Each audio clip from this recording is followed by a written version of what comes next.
इंतहाई important topic को discuss करेंगे जिसका नाम है तजावीज़ दिल्ली। इसके अंदर हम ये डिस्कस करेंगे कि बरसगीर पाक व हिंद के अंदर किस तरह कायदे आज़म ने दिल्ली तजावीज़ दी और पाकिस्तान के अंदर जो पंजाब सिंध सरहद उसकी कैसे डेवलपमेंट के लिए तजावीज़ दी और इसके साथ साथ बंगाल और मुस्लिम अक्सरियती या और अकलीती इलाकों के दरमियान किस तरह मतवाजन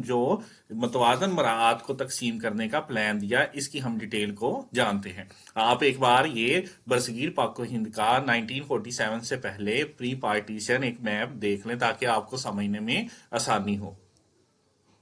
फ्रेंड्स अस्सलाम वालेकुम। आज हम सीएसएस पीएमएस के जो टॉपिक को डिस्कस कर रहे हैं जिसका नाम है दिल्ली प्रपोजल। इसके अंदर हम सबसे पहले बैकग्राउंड को डिस्कस करेंगे। बैकग्राउंड क्या था? क्योंकि जो ब्रिटिश थे, ब्रिटिश वो सब कंटिनेंट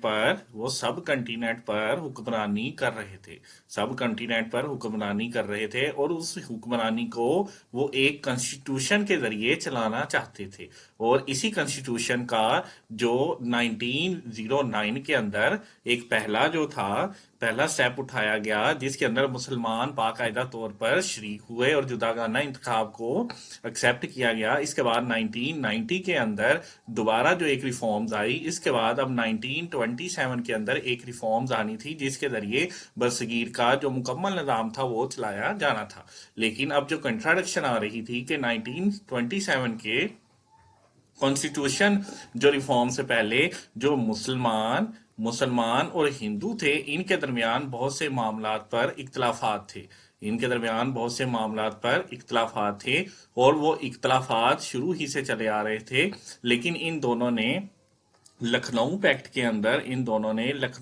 के अंदर कुछ आपस में मुआहदे किए, यानी कि मुसलमान जो है वो सेपरेट सेपरेट मुसलमानों की अलग जुदागाना सीट्स होंगी, सेपरेट जो है इलेक्शन होगा और उसके अंदर मरकज के अंदर सेंटर के अंदर मुसलमानों को 1/3 सीट दी जाएगी और प्रोविंशियल ऑटोनमी होगी यानी सूबाई खुद मुख्तारी होगी। और जहां पर मुसलमान अक्सरियत के अंदर है, मेजोरिटी के अंदर है, वहां पर मुसलमानों को 50% कम सीट मिलेंगी और जहां पर मुसलमान अकलियत के अंदर है, माइनॉरिटी के अंदर है, वहां पर मुसलमानों को 30% ज्यादा सीट मिलेगी ताकि मुस्लिम अक्सरियत में हिंदू प्रोमिनेंट हो जाए और जो मुस्लिम अकलियत है उसके अंदर मुसलमान जो है वो आगे आ सके और अपने लोगों की नुमाइंदगी कर सके। लेकिन इसके बाद जो तहरीके खिलाफत चली उसके अंदर जो गांधी का जो रवैया था, गांधी ने जब उसे 1922 के अंदर खत्म कर दिया, जब एक थाने को आग लगा दी गई और 21 सिपाही सानह चोरा चोरी के अंदर 21 सिपाही 21 सोल्जर मर गए। उसके बाद गांधी ने इसे बंद कर दिया और इसके साथ साथ मुसलमान और जो हिंदू थे जो कि एक यूनिटी का पैगाम दे रहे थे उनके दरमियान आपस में कंट्राडक्शन आई। अब वो कांग्रेस जो ये सेपरेट इलेक्ट्रोलेट पर मुतहद थी, अब उसने इससे इनकार कर दिया और कायदे आजम को नेहरू ने जो पंडित नेहरू था उसने कायदे आजम को एक प्रपोजल भेजा कि अगर मुसलमान जुदागाना इंतखाबात को रिजेक्ट कर दें तो ये हम दोनों मिलकर बैठकर नया जो कॉन्स्टिट्यूशन बनना है उसके अंदर बैठकर हम कुछ ना कुछ तरमीम कर लेंगे या उनके लिए प्रपोजल तैयार कर सकते हैं। इन तमाम मामलात को देखते हुए कायदे आजम ने 1927 के अंदर 20 मार्च 1927 के अंदर जो मुस्लिम लीडर थे, प्रोमिनेंट मुस्लिम लीडर थे, उनकी दिल्ली के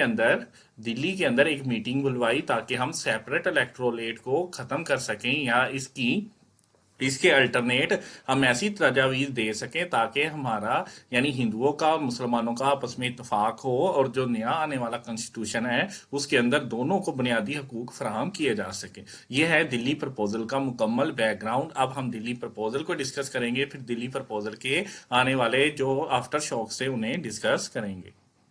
कायदे आजम ने मुसलमान लीडरों के साथ मिलकर जो तजावीज़ तैयार की, जो प्रपोजल तैयार किया, जिसकी वजह से मुसलमान और हिंदुओं के दरमियान, कांग्रेस और मुस्लिम लीग के दरमियान जो कंट्राडिक्शन आ रही थी उसे ख़त्म किया जा सके, उसके अहम पॉइंट्स को हम डिस्कस करेंगे। नंबर 1 उसका पॉइंट था सेंटर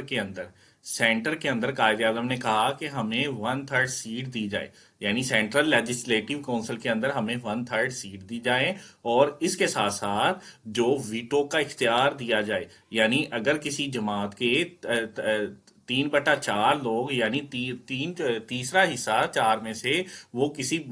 बिल के खिलाफ है, तो उस बिल को रिजेक्ट कर दिया जाए। अगर उनमें से कोई भी इस बिल के हक में है तो उसे एक्सेप्ट कर दिया जाए, यानी वीटो का इख्तियार 3/4 की रेशो से होगा। इस तरह अगर कोई कवानीन मुसलमानों के खिलाफ आएगा तो अगर मुसलमानों की मेजोरिटी उसके खिलाफ है तो वो बिल खत्म हो जाएगा। इसके साथ साथ कायदे आजम ने नंबर 3 पे ये तजावीज़ दी, ये प्रपोजल दिया कि जो मुसलमान अक्सरियत के इलाके हैं, जैसे कि अगर पंजाब है,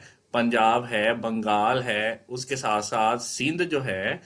है, केपीके था, बलोचिस्तान था, केपीके बलोचिस्तान, जो मुस्लिम अक्सरियत वाले इलाके हैं जिनके अंदर हिंदू जो है अकलियत के अंदर है, माइनॉरिटी के अंदर है, हिंदू जिनके अंदर माइनॉरिटी के अंदर है, हम उन्हें वो तमाम मराद देंगे अगर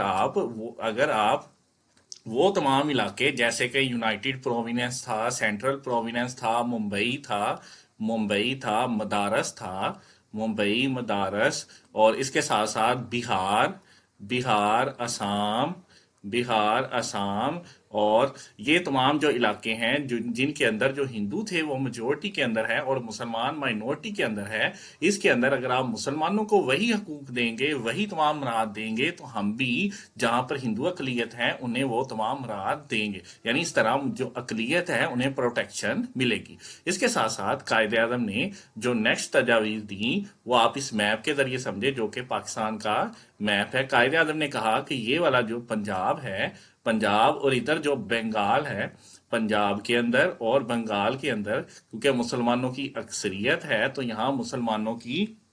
अक्सरियत के मुताबिक ही उन्हें नुमाइंदगी दी जाए, यानी जितने मुसलमान तादाद में हैं उसी तनासब से, उसी रेशो से मुसलमानों को नुमाइंदगी दी जाए, सेंट्रल और प्रोविंशियल के अंदर उतनी सीट्स मुहैया की जाए। इसके साथ साथ कायदे आजम ने यह कहा कि जो केपीके है उसके अंदर इस्लाहात नाफिज की जाए, केपीके के अंदर इस्लाहात नाफिज की जाए, और जो बलोचिस्तान के अंदर भी इस्लाहात नाफिज की जाए, और जो सिंध को बम्बई से अलग कर दिया जाए। पंजाब और बंगाल के अंदर रेशो के तनासब से सीट दी जाए, पंजाब और बंगाल में रेशो के तनासब के साथ सीट दी जाए, केपीके और बलोचिस्तान में रिफॉर्म्स की जाएं, इस्लाहात की जाएं, और इसके साथ साथ जो सिंध है उसे सेपरेट कर दिया जाए, सिंध को सेपरेट कर दिया जाए मुंबई से, सिंध को मुंबई से सेपरेट कर दिया जाए। ये कायदे आजम ने 6 बुनियादी प्रपोजल जो हैं वो कांग्रेस को भिजवाएं। अगर आप ये तमाम बातें हमारी डिमांड मान लेते हैं तो हम सेपरेट इलेक्टोरेट से पीछे हट जाएंगे, यानी जुदागाना इंतखाब से पीछे हट जाएंगे। जुदागाना इंतखाब ये है कि मुसलमानों को इनकी रेशो के हिसाब से, उनकी आबादी के हिसाब से सीट्स मिलेंगी और वहां पर मुसलमान नुमाइंदे ही खड़े होंगे, मुसलमान ही वोट कास्ट करेंगे, और इस तरह वो सीट्स मुकम्मल तौर पर मुसलमानों की होगी। लेकिन हिंदू ये चाहते थे कि हम अपने बंदे भी खड़े करें, जुदागाना इंतखाब को खत्म करें, जिसकी वजह से हिंदू जो मेजोरिटी है वो अपनी सीट्स, वो सारी सीट्स को जीत लेंगे और वो खुद हुक्मरान बनकर बैठ जाएंगे। इस तरह सेपरेट इलेक्टोरेट मुसलमानों की डिमांड था, लेकिन कायदे आजम ने फिर भी सेपरेट इलेक्टोरेट से पीछे हटे और ये 6 डिमांड उनके सामने रखी। अब इसके क्या नतीजे निकले हम इसे डिस्कस करते हैं। तो जब कायदे आजम ने ये प्रपोजल भेजा तो कांग्रेस का जो रिएक्शन था वो क्या था, कांग्रेस ने इसे एक्सेप्ट कर लिया। क्योंकि सेपरेट इलेक्टोरेट खत्म हो रहा था, जुदागाना इंतखाब खत्म हो रहा था, जिसकी वजह से जो हिंदू थे वो प्रोमिनेंट हो जाएंगे आने वाले इलेक्शंस के अंदर और कॉन्स्टिट्यूशन भी बन पाएगा। लेकिन हुआ ये कि जो कांग्रेस थी, कांग्रेस के ऊपर भी कुछ एक्सट्रीमिस्ट लोग थे और उसके अंदर भी कुछ एक्सट्रीमिस्ट लोग थे, यानी वो तमाम हिंदू एक्सट्रीमिस्ट जो कि मुसलमानों को हमेशा दबा कर रखना चाहते थे, उन एक्सट्रीमिस्ट लोगों ने इसे प्रेशराइज किया, और प्रेशराइज करने की वजह से कांग्रेस जो थी जिसने इसे एक्सेप्ट कर लिया था उसने इस प्रपोजल को रिजेक्ट कर लिया और पीछे हट गए। इस तरह ये दिल्ली प्रपोजल फिर नाकाम हुआ और मुसलमानों पर इसके क्या डिमांड्स हुई, क्या असरात हुए। मुस्लिम लीग थी वो दो धड़ों में बट गई, एक जो कायद लीग में बट गई और दूसरी शफी लीग के अंदर बट गई। जो कायद लीग थी ये कहती थी कि सेपरेट इलेक्टोरेट पर अगर कंट्राडिक्शन है दो कौमों के दरमियान तो हम इसे रिजेक्ट कर देते हैं, इसे पीछे हट जाते हैं, लेकिन कुछ अपनी जो 6 डिमांड्स हैं उन्हें एक्सेप्ट करवा लेते हैं, उन डिमांड्स को एक्सेप्ट करवा लेते हैं। इस तरह मुस्लिम लीग का एक धड़ा इस ग्रोह में आ गया। और जो शफी लीग थी वो ये चाहती थी कि ये सेपरेट इलेक्टोरेट इलेक्टोरेट ही हमारी नुमाइंदगी है, हमारी पूरे मुल्क के अंदर नुमाइंदगी को रिप्रेजेंट करेगा, हमारी सीट्स निकलेंगी जो मुसलमानों को रिप्रेजेंट करेगी। लिहाजा हम किसी भी सूरत में सेपरेट इलेक्टोरेट से पीछे नहीं हटेंगे। इस तरह ये मुस्लिम लीग दो धड़ों में बट गई और कांग्रेस ने भी इसे रिजेक्ट कर दिया। उसके बाद 1927 के अंदर साइमन कमीशन आया और 1928 के अंदर ही नेहरू रिपोर्ट आती है और 1929 के अंदर कायदे आज़म अपने 14 निकात देते हैं। यानी इस तरह ना 1927 में, ना 8 में, ना 1929 में कोई भी जवाब, कोई भी किसी भी पॉइंट पर हिंदू और मुसलमान इकट्ठे नहीं होते। तो बरतानिया फिर 1930 से 1932 तक गोलमेज कॉन्फ्रेंस का इनकाद करती है ताकि इनके दरमियान कोई कोई म्यूचुअल अंडरस्टैंडिंग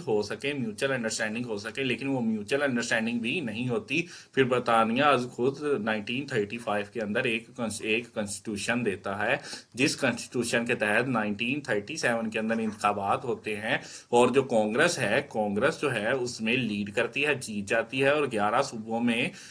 सूबों में से मेजोरिटी में 7 में से वो खुद और बाकी में वो इत्तेहाद के साथ